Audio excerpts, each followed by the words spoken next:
حضرت انس کے بارے میں مروی ہے، انہوں نے نبی اکرم صلی اللہ علیہ وآلہ وسلم سے اپنی شفاعت کا وعدہ لیا۔ جب آپ نے وعدہ فرمایا، اس کے بعد آقا اور غلام کے درمیان جو بات ہوئی اسے تحریر کیا گیا، عرض کی گئی یا رسول اللہ صلی اللہ علیہ وسلم آپ کو کہاں تلاش کروں؟ قیامت کا دن ہوگا، آپ نے میری شفاعت کرنی ہے، میں آپ کو تلاش کہاں کروں؟ فرمایا سب سے پہلے مجھے پل صراط پہ تلاش کرنا۔ عرض کی اگر میں پل صراط پہ نہ پا سکوں تو کہاں تلاش کروں؟ ارشاد فرمایا میزان کے پاس آ جانا۔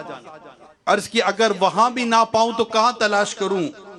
فرمایا مجھے حوض کوثر پر تلاش کرنا، کیونکہ میں 3 مقامات کو نہیں بھول سکتا، کیونکہ یہی میری امت کی دشوار والے معاملات ہوں گے۔ یہ پیارے آقا صلی اللہ تعالی علیہ وآلہ وسلم کی ہم پر کتنی بڑی کرم نوازی ہے۔ اعلیٰ حضرت لکھتے ہیں نا شعر، مجھ سے بے کس کی دولت پہ لاکھوں درود، مجھ سے بے بس کی قوت پہ لاکھوں سلام۔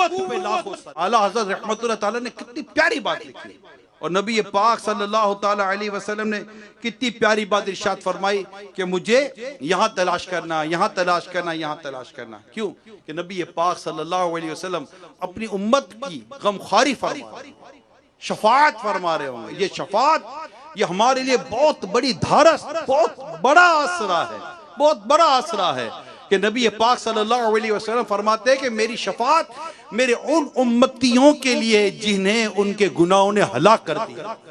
میرے گناہگار پہ جب لطف آپ کا ہوگا، گناہگار پہ جب لطف آپ کا ہوگا، کیا بغیر کیا بے کیا ہوگا، دکھائی جائے گی محشر میں شان محبوبی، آپ ہی کی خوشی آپ کا کہا ہوگا۔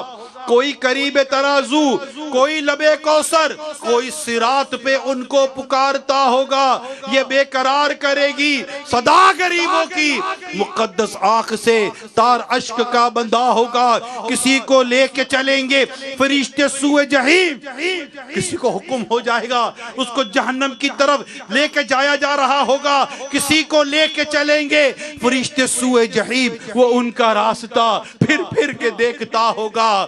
شکستہ پاہوں میرے حال کی خبر کر دو، شکستہ پاہوں میرے حال کی خبر کر دو، کوئی کسی سے یہ رو رو کے کہہ رہا ہوگا، عزیز بچے کو ماں جس طرح تلاش کرے، خدا گواہ ہے وہی حال آپ کا ہوگا۔ ہزار جان فدا نرم نرم پاؤں پہ پکار سن کے اسیروں کی دوڑتا ہوگا۔ اے میرے پیارے اسلامی بھائیوں، ہم جس کا میلاد پاک منانے جا رہے ہیں، ان کی ایک توجہ پڑ گئی، ان کی ایک نگاہ پڑ گئی، ہمارا بیڑا پار ہو جائے گا۔ ہم ان کا میلاد پاک مناتے ہیں اور مناتے رہیں، اپنی اولاد کو بھی یہ درس دیتے رہے کہ بیٹا جب تک زندہ ہو اپنے نبی پاک کا جشن ولادت مناتے رہنا، میلاد پاک مناتے رہنا، اپنے گھروں پر جھنڈے لگاتے رہنا، اپنے گھروں پر لائٹیں لگاتے رہنا، نبی پاک صلی اللہ علیہ وسلم کی ولادت کی خوشی میں نیاز کرتے رہنا۔ میرے بچوں کبھی بھی اس کو چھوڑنا مت کہ تم پر جب نبی پاک صلی اللہ علیہ وسلم کی ایک رحمت کی نظر پڑ گئی تمہارا بیڑا پار ہو جائے گا۔